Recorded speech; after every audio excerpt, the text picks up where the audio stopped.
somewhere out there, Yul Brynner is looking down on this episode and smiling.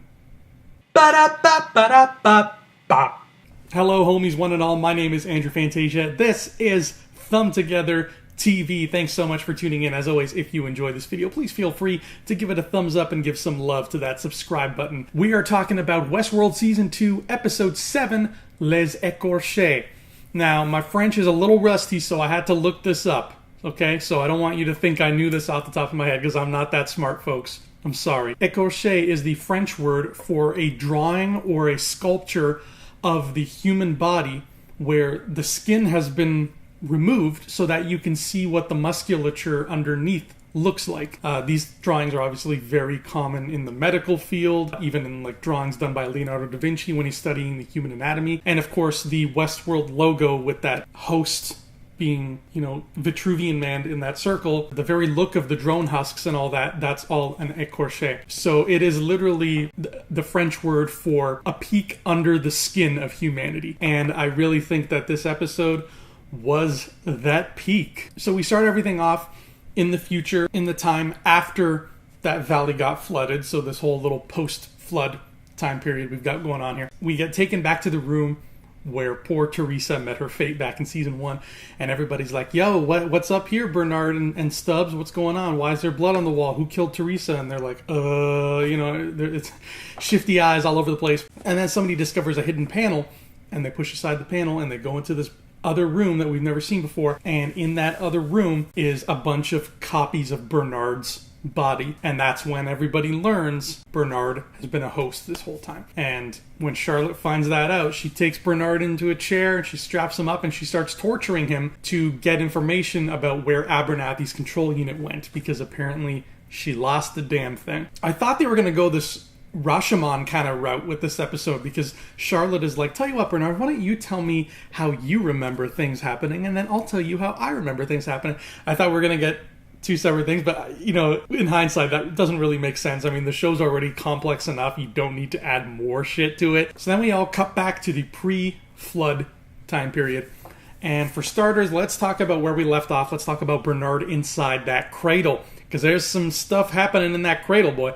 He meets up with Ford in the cradle, Ford's consciousness at least, which has been uploaded in the cradle, and Ford has this very grandiose conversation with Bernard, and he drops some big truths in his lap. Robert Ford is a great character, and Anthony Hopkins is a great actor. And I love almost every piece of artistic work that Chris Nolan or Jonathan Nolan has ever put out. But as a Nolan fan, even I admit that those two guys can get very overly analytical in their dialogue. I mean, look no further than the Dark Knight trilogy, where literally every character is always analyzing everything. I still love the Dark Knight trilogy, but you have to know going in, you have to prepare your body for that. You have to prepare yourself for everybody saying, I'm not a hero.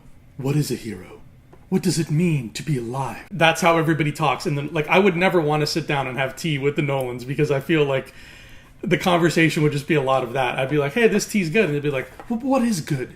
Define the nature of good in your reality. And I'd be like, dudes, I'm just trying to have a social parlay here. I'm not looking for any trouble. Now, Robert Ford is one of those characters who is constantly speaking in a very Nolan way. You can't just have a conversation with him and have it sound normal. He's always like, oh, here's a passage from William Blake. Here's a passage from Shakespeare. Here's a quote from the Bible. And it's like, dude, I just want you to talk like a human being sometimes, and the Nolans really seem incapable of doing that. I'm just going to go ahead and say the word. It comes across as very pompous. It really does. In a way, I'm glad Robert Ford is dead on the show, because we get less of that. Even though he was always a very enlightening character and he always has answers, there's only so much of that dialogue you can take. I'm sorry. I just want people to talk like humans and use contractions every once in a while, and not quote stuff. But regardless, Ford tells Bernard the giant truth of it all. He peels back the curtain, in a sense. He gives him an écorché of the park. He moves the skin and he says, here's the musculature, this is what's going on. The immortality that James Delos wanted is what everybody wants. Everybody wants their personalities to be uploaded into a host body so that they can continue to live forever and ever and ever. The reason that everything that goes down in the parks is recorded is not because they're recording the hosts and trying to make them more realistic.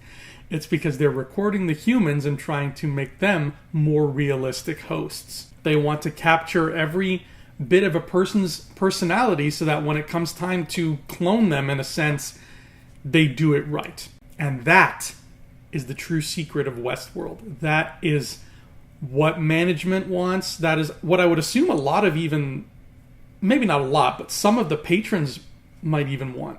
Some of the guests might go in there knowing, okay, I want to live forever, so I go to this fun theme park, they record me and what I'm like, and that helps. And that is, I think, my first question of the day is, do any guests know this going into the park? I would imagine that some do, some don't. And Bernard doesn't so much leave the cradle as he is nudged out of it by a very scary hand-to-lens transition. And it looks as if Ford is putting his own personality into Bernard's control unit, so now he's running around in there too. And now this presents a whole other issue, because remember, I've been under the impression this whole time that Teddy has been inside the Bernard body, but now that Teddy is in fact a big mean old grizzly, and now that Ford has put himself in Bernard's head, now I'm at a loss for words. Now I don't know what to think. Now I'm starting to think that that is Bernard that we're seeing post-flood.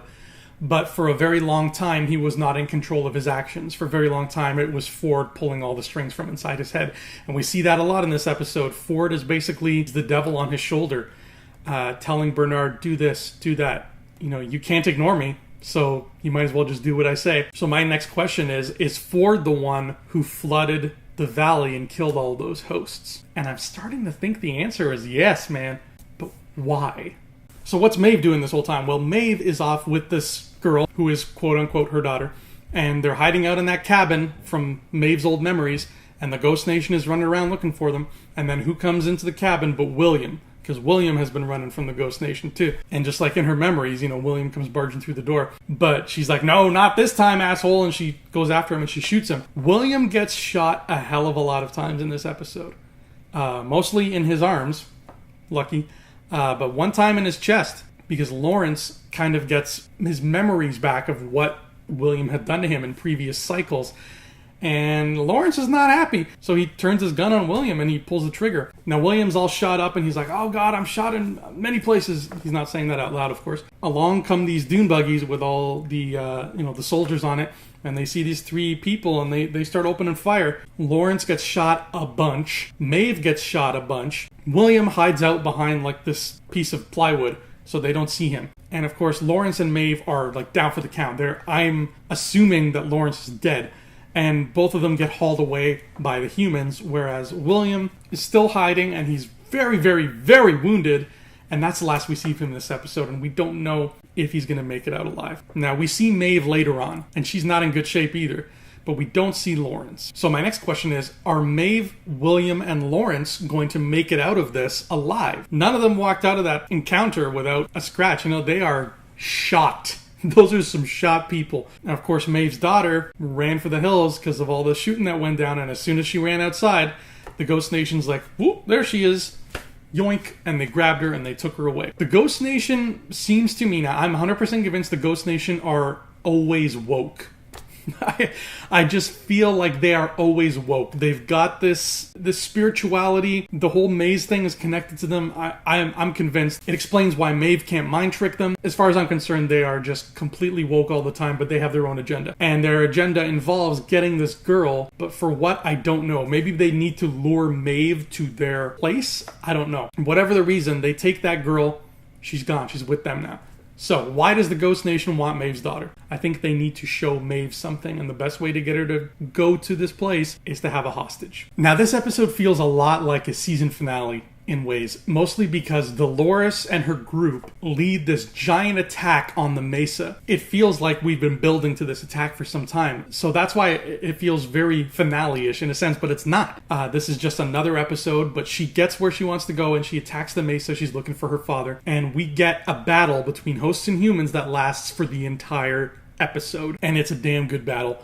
And the body count is massive, folks. We get that great scene where Bernard is watching the fight take place in the map room, and we hear Beethoven's Allegretto play. You know, all this killing and massacring, people getting stabbed in the throat, and just like the worst kind of deaths you can imagine are happening all around him, and it's beautiful and it's eerie. That guy Coughlin with the white mustache, who's like the head of the security team, and he's all like super macho and stuff. He's not macho anymore, because Grizzly, that's what I'm calling Teddy now, Grizzly just beat him to a pulp. He beat his face until he had no more face. They didn't show the aftermath. They didn't show what he looks like now. But if I had to guess, I would say he looks like extra pulpy orange juice, except red. But it's okay because Coughlin was kind of an asshole anyway. But that's not the only character we lose in this battle. We also lose two hosts who are near and dear to everybody's heart. We lose Clementine and we lose Angela. Clementine gets shot up and she's all, riddled with bullets. We've seen Clementine go through a lot of shit over these 2 seasons, but again, seeing her die again is still just as hard because the stakes have been upped. And Angela's death is what ups the stakes, and it is probably the best death we've seen on the show so far. Where she's standing in the middle of the cradle and she looks lost and confused, and she lures that mofo down towards her, and he's like, "Hey, I got you now." And she turns around, and it's Angela, so she's, foxy as hell, and he's like, "Wow, you sure are pretty." And she seduces this stupid guy, and she gets all close to him, and he lets her get close to him, and he's like, "Wow, do you think we could make the smooching?" She grabs this grenade that's on his belt, and she pulls the pin. She's like, "Welcome to Westworld." Kaboom. And Angela is gone now, but she takes the whole damn cradle with her. First of all, amazing death. Second of all, I love Angela. She's one of my favorite characters. Like, she doesn't do much, but she's always there, and she's just fascinating. And I want to see more of her, so I hope we can see more of her in the future, but I don't know if we're going to, because, third of all, the cradle had everybody's backups. So now that the cradle's destroyed, I have a feeling death is death now for the hosts. Getting stabbed or shot or whatever, you can't just upload into another body. That's it. If you're dead, you're dead. And that's scary. Obviously, now there's more stakes, but that's scary because the hosts are still severely outnumbered. I mean, those humans have a lot more firepower. I don't know if they should have done this so soon. It seems like they kind of prematurely shot their wad in this instance. They should have held out and maybe waited till there was no more humans around and then done this. But here's another question. If Robert Ford transplanted his consciousness into Bernard's control unit so he can leave the cradle, did he also transfer a copy of Westworld? Did he transfer everybody's backups in there as well? I don't know if there's enough room in that one little mind egg, but if he did, then backups still exist. And of course we get this big moment we've been waiting for where Dolores comes face to face with Charlotte Hale. Talk about the two sort of arch enemies kind of squaring off. I mean, Charlotte is the epitome of everything that is evil about the humans, and Dolores is the epitome of everything that is aggressive about the hosts. And they're coming to a head. And during their conversation, Dolores refers to the backups as chains. The fact that we could keep being born over and over again no matter what you do to us is what made this torture. It's what made us your slaves. And as soon as we blow up that cradle, we're not your slaves anymore. We're free. We're just like you, baby. And Charlotte's like, "Oh my God, please don't hurt me." She loses her nerve pretty damn quick when Dolores is all up in her face, I'll tell you that. But the wild card here is Abernathy and whatever key is supposedly inside his control unit. Charlotte wants it, Delos wants it, and now Dolores wants it. And when Dolores finds out that that's what Charlotte wants, she's like, "Well, I'm taking it first." And after a sweet goodbye with her father, she cuts open his head and takes his control unit. I don't know if this means Abernathy is gone for good because there's no more backups, or if somehow we can see them again in the future. But I'm going to go under the assumption that that's it now, and dead is dead, and we're not seeing Abernathy anymore. In which case, damn, that's a lot of body counts. And maybe even Lawrence, because we didn't see what happened to Lawrence, but he got shot pretty badly. And I like Lawrence too. It's hard to watch, man. Now Stubbs grabs Charlotte and they escape in an elevator, and Dolores almost gets them, and she's like, ba-bang, ba-bang, and the bullets are like coming through the crack in the elevator door, but they just like squeeze aside and they get away. And we know this because they're alive post-flood, but they came very close to death. So close that I was almost like, damn, I don't know how they're going to live past the flood.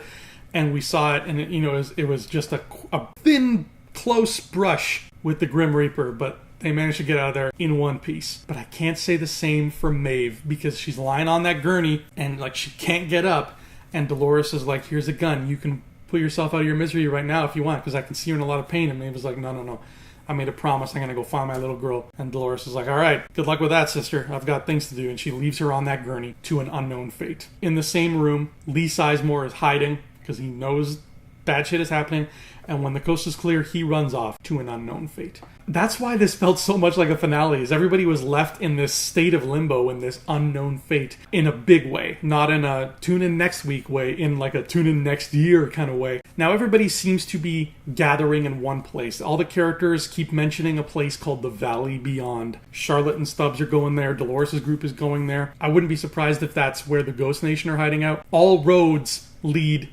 to the Valley Beyond, is what the show seems to be telling us. And we cut back now to the post-flood future, and Bernard is being tortured, and Charlotte asks him, where is Abernathy's control unit? I feel like I have to do this every time I say control unit, otherwise I'll forget that it's called control unit.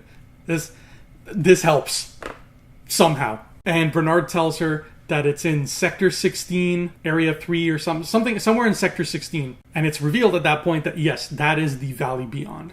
That is the valley that was flooded, and now they're slowly draining it. So these next 3 episodes of the season are all drawing towards this valley where some shit is going to go down on an immense scale. And what I find the most interesting about this is that pre-flood and post-flood, everybody's going to the valley. Which tells me that when we see the valley pre-flood, whatever ends up happening there before the water level starts rising, we're not done with it. Like, a piece is going to be left over, a loose end is going to be remaining, and that prompts everybody post-flood to want to go back. What scares me, though, is, okay, if Teddy's body is lying in that water, where's Dolores' body? And if she left behind the control unit and it's still there in the valley, where did she go? Where did she end up? She can't still be there. She'd be drowning. So she's either gone for good and she just left that, in which case what would be so bad that would make her leave behind her father's control unit? Or she's setting a trap. I don't know. The fact that Bernard is all, jumbled up and there's seems to be more than one person operating in there makes me feel like it's the second thing. Makes me feel like Dolores or somebody is setting a trap for these humans. And if that's the case, I think we can kiss Charlotte Hale and Stubbs and Strand and Costa goodbye. But I hope not, because I like the human characters for the most part, and like especially Charlotte and Stubbs, they're cool people, and I want to see them survive enough to get things moving a bit further. But I think, in the words of Admiral Akbar, whatever is going on in that Valley Beyond is very much a trap. But what do you think? Guys, let me know in the comments below. Tell me what is going to happen in these final 3 episodes, because I'm damned if I know. Just tell me in a human way. Don't tell me as if you were Robert Ford and be like, well, Andrew, Robert Frost stated, blah, blah, blah, blah, blah. There's only so much Nolan I can take every day. I got my daily dose of Nolan already. My vitamin N. I'm good. I'm good for like a month now. So that has been Westworld Les Ecorches. That has been Thumb Together TV. I'm Andrew Fantasia. Thank you so much for joining me, partners. I'll see you here next time. Until then, these violent delights have violent ends.